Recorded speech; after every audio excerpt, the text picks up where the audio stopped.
ಬ್ರಾಹ್ಮಣ Christian, Lingayat Christian, Vokkaliga Christian, ಕುರುಬ Christian ಅಂದರೆ ಏನು? ಈ ವಿವಾದ ಚರ್ಚೆಗಳ ಹಿಂದಿರುವಂತಹ ಕಥೆ ಏನು? ಜಾತಿ ಸಮೀಕ್ಷೆಯಲ್ಲಿ ಈಗಲೇ ಇರುವ ಜಾತಿಗಳ ಜೊತೆಗೆ ಕ್ರಿಶ್ಚಿಯನ್ ಅನ್ನೋದು ಹುಟ್ಟಿಕೊಂಡಿದ್ದು ಹೇಗೆ? ಕರ್ನಾಟಕದ ಇತ್ತೀಚಿನ ಜಾತಿ ಸಮೀಕ್ಷೆಯಲ್ಲಿ ಬ್ರಾಹ್ಮಣ Christian, Lingayat Christian, Vokkaliga Christian, ಕುರುಬ ಕ್ರಿಶ್ಚಿಯನ್ ಮುಂತಾದ 46 ಕ್ರಿಶ್ಚಿಯನ್ ಉಪಜಾತಿಗಳನ್ನು ಪಟ್ಟಿ ಮಾಡಲಾಗಿದೆ. ಇದರಲ್ಲಿ ಕ್ರಿಶ್ಚಿಯನ್, ಕುರುಬ ಮುಂತಾದ ಹೆಸರುಗಳು ಕೂಡ ಸೇರಿಕೊಂಡಿದೆ. ಈ ಕ್ರಮವು ಕ್ರಿಶ್ಚಿಯನ್ ಸಮುದಾಯದಲ್ಲಿ ಜಾತಿ ಗುರುತುಗಳನ್ನು ಸೇರಿಸಿರೋದ್ರಿಂದ ಸಾಮಾಜಿಕ ಗೊಂದಲ ಮತ್ತು ರಾಜಕೀಯ ಚರ್ಚೆಗೂ ಕೂಡ ಕಾರಣವಾಗಿದೆ. ಯಾಕೆ ಈ ರೀತಿ ಗೊಂದಲ ಸೃಷ್ಟಿಯಾಗಿದೆ? ಇದರ ಬಗ್ಗೆ ಸಂಪೂರ್ಣ ವಿವರಣೆಗಳನ್ನು ಪಡೆಯುವ ಪ್ರಯತ್ನವನ್ನ ಈ ಸ್ಟೋರಿಲಿ ನೋಡ್ತಾ ಹೋಗೋಣ. ಹಿಂದೂ ಜಾತಿಗಳಲ್ಲಿ ಕ್ರಿಶ್ಚಿಯನ್ ಪದ ಸೇರಿಸುವ ರಾಜ್ಯ ಸರ್ಕಾರದ ಕ್ರಮಕ್ಕೆ ಮಠಾಧೀಶರಿಂದ ಮತ್ತು ಜನಸಾಮಾನ್ಯರಿಂದ ವಿರೋಧ ವ್ಯಕ್ತ ಆಗ್ತಾ ಇದೆ. ಈಗಾಗಲೇ ರಾಜ್ಯ ಸರ್ಕಾರ ಉದ್ದೇಶಿಸಿರುವಂತಹ ಸಾಮಾಜಿಕ ಮತ್ತು ಶೈಕ್ಷಣಿಕ ಸಮೀಕ್ಷೆಯಲ್ಲಿ ಹಿಂದೂ ಜಾತಿಗಳ ಕಾಲಂನಲ್ಲಿ ಕ್ರಿಶ್ಚಿಯನ್ ಪದವನ್ನ ಸೇರಿಸಿರುವ ಕ್ರಮವನ್ನ ಖಂಡಿಸಿ ಹಿಂದೂ ಸಮುದಾಯಗಳ ಮಠಾಧೀಶರ ನೇತೃತ್ವದಲ್ಲಿ ಬೃಹತ್ ಪ್ರತಿಭಟನೆಯನ್ನು ನಡೆಸಲಾಗಿದೆ.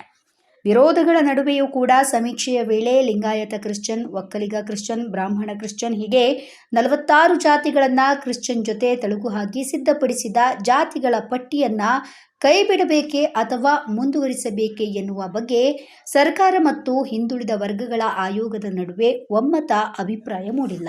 ಹೀಗಾಗಿ ಸಮೀಕ್ಷೆಯ ವಿವಾದದ ಕೇಂದ್ರ ಬಿಂದುವಾಗಿರುವಂತಹ ಕ್ರಿಶ್ಚಿಯನ್ ಹೆಸರಿನ ಜಾತಿಗಳ ಪಟ್ಟಿ ಸಮೀಕ್ಷೆಯ ನಮೂನೆಯಲ್ಲಿ ಮುಂದುವರಿಯುವಂತಹ ಸಾಧ್ಯತೆ ಇದೆ. ಇದಕ್ಕೆ ತೀವ್ರ ವಿರೋಧವನ್ನ ವ್ಯಕ್ತಪಡಿಸಿದ ಹಿನ್ನೆಲೆಯಲ್ಲಿ ಈ ಪಟ್ಟಿಯಲ್ಲಿ ಪರಿಷ್ಕರಣೆ ಮಾಡಿ ಕೈಬಿಡುವ ಕುರಿತು ಚರ್ಚೆಯನ್ನ ನಡೆಸಲಾಯಿತಾ ಇದ್ರೂ ಕೂಡ ಅಂತಿಮ ನಿರ್ಧಾರಕ್ಕೆ ಬರಲಾಗಿಲ್ಲ ಅನ್ನೋದು ವಾಸ್ತವ.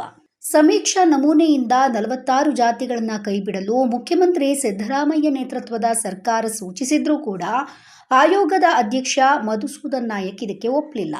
ಈ ಪಟ್ಟಿ ಹಿಂದಿನ ಕಾಂತರಾಜ್ ಆಯೋಗದಲ್ಲೂ ಕೂಡ ಇತ್ತು. ಇದು ನಾವು ಸೇರಿಸಿದ್ದಲ್ಲ, ಹೀಗಾಗಿ ನಾವು ಕೈಬಿಡಲು ಬರುವುದಿಲ್ಲ ಅಂತ ಸ್ಪಷ್ಟಪಡಿಸಿದ್ದಾರೆ ಎನ್ನಲಾಗಿದೆ.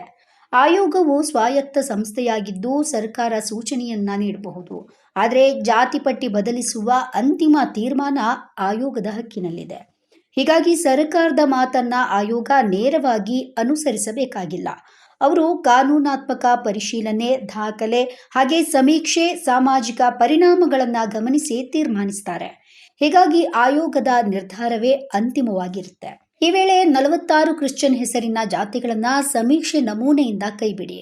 ಒಂದು ವೇಳೆ ಮತಾಂತರಗೊಂಡಿರುವವರು ಮೂಲ ಜಾತಿಯ ಹೆಸರು ನಮೂದಿಸಬೇಕಿದ್ರೆ ಇತರೆ ಕಾಲಂನಲ್ಲಿ ತಮ್ಮ ಜಾತಿಯನ್ನ ನಮೂದಿಸಲಿ ಅಂತ ಮುಖ್ಯಮಂತ್ರಿಗಳು ಸಲಹೆಯನ್ನ ಕೂಡ ನೀಡಿದ್ರು.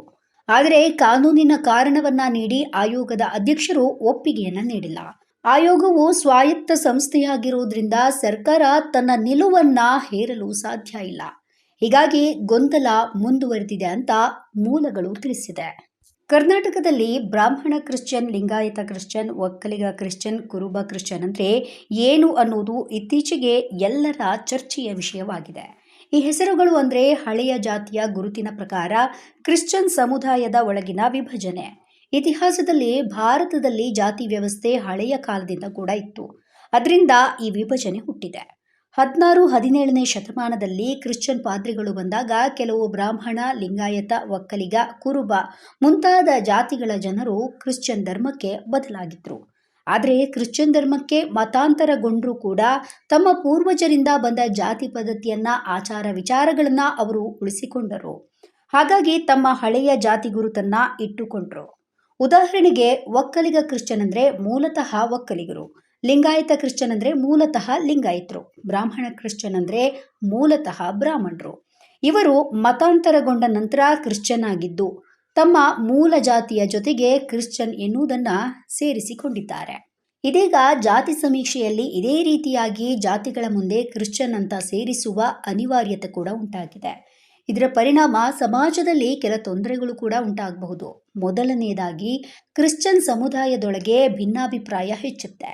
ಕೆಲವರು ತಮ್ಮ ಹಳೆಯ ಜಾತಿ ಗುರುತನ್ನ ಉಳಿಸಬೇಕು ಅಂತ ಭಾವಿಸ್ತಾರೆ. ಇನ್ನು ಕೆಲವರು ಕ್ರಿಶ್ಚಿಯನ್ ಅಂದ್ರೆ ಒಂದೇ ಧರ್ಮ, ಅದರ ಜೊತೆಗೆ ಇನ್ನೊಂದು ಜಾತಿ ಬೇಡ ಅಂತ ಹೇಳ್ತಾರೆ. ಇನ್ನು ಎರಡನೆಯದಾಗಿ ಜನರಲ್ಲಿ ಗೊಂದಲ ಹುಟ್ಟಬಹುದು. ಕೆಲವು ಸಂದರ್ಭಗಳಲ್ಲಿ ಕಲಹವೂ ಕೂಡ ಸಂಭವಿಸಬಹುದು.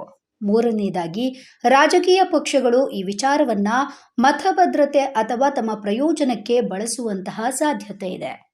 ಈ ಸಮಸ್ಯೆಗೆ ಸಾಧ್ಯವಾದ ಪರಿಹಾರ ಏನೆಂದರೆ, ಸಮುದಾಯದ ಒಳಗೆ ಸ್ಪಷ್ಟವಾಗಿ ಮಾತನಾಡಿ ಸಭೆ ಚರ್ಚೆಗಳನ್ನು ಮಾಡಿ ಒಪ್ಪಂದ ಮಾಡಬೇಕಾದ ಅಗತ್ಯ ಇದೆ. ಸರ್ಕಾರ ಮತ್ತು ಆಯೋಗ ನಿಯಮ ಮಾರ್ಗಸೂಚಿಗಳು ಸ್ಪಷ್ಟವಾಗಿರಬೇಕು. ಜಾತಿ ಪಟ್ಟಿ ಹೇಗೆ ನಿರ್ವಹಿಸಬೇಕು ಅಂತ ಎಲ್ಲರಿಗೂ ಕೂಡ ತಿಳಿಬೇಕು. ಮಾಧ್ಯಮಗಳು ಮತ್ತು ಜನರು ತಪ್ಪು ಊಹಾಪೋಹಗಳಿಂದ ದೂರ ಇರಬೇಕು. ಎಲ್ಲದಕ್ಕಿಂತ ಮುಖ್ಯವಾಗಿ ಕ್ರಿಶ್ಚಿಯನ್ ಸಮುದಾಯದ ಒಗ್ಗಟ್ಟು ಮತ್ತು ಶಾಂತಿ ಕಾಪಾಡಬೇಕು. ಎಲ್ಲ ಜಾತಿಯ ಎಲ್ಲ ಧರ್ಮದ ಜನರು ಪರಸ್ಪರ ಗೌರವ, ಒಗ್ಗಟ್ಟು ಮತ್ತು ಸಮಾನ ಹಕ್ಕು ಅವಕಾಶದ ಮನೋಭಾವ ಉಳಿಸಿಕೊಂಡ್ರೆ ಸಮಾಜದಲ್ಲಿ ಗೊಂದಲ ಕಡಿಮೆ, ಶಾಂತಿ ಮತ್ತು ಸ್ಥಿರತೆಯನ್ನ ಕಾಪಾಡಬಹುದು.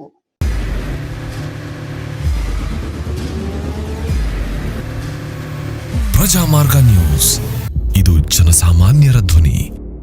ನಮಸ್ಕಾರ. ನೀವು ನೋಡ್ತಾ ಇದ್ದೀರಾ ಪ್ರಜಾಮಾರ್ಗ ನ್ಯೂಸ್. ರಾಷ್ಟ್ರದ, ರಾಜ್ಯದ, ರಾಜಕೀಯದ ಬಗ್ಗೆ ಹೆಚ್ಚಿನ ಸಿನಿಮಾ ಅಪ್ಡೇಟ್ಗಳಿಗಾಗಿ ಫಸ್ಟ್ ಲೈಕ್ ಮಾಡಿ, ಸಬ್ಸ್ಕ್ರೈಬ್ ಆಗಿ, ಹಾಗೆ ಫಾಲೋ ಕೂಡ ಮಾಡಬೇಕು.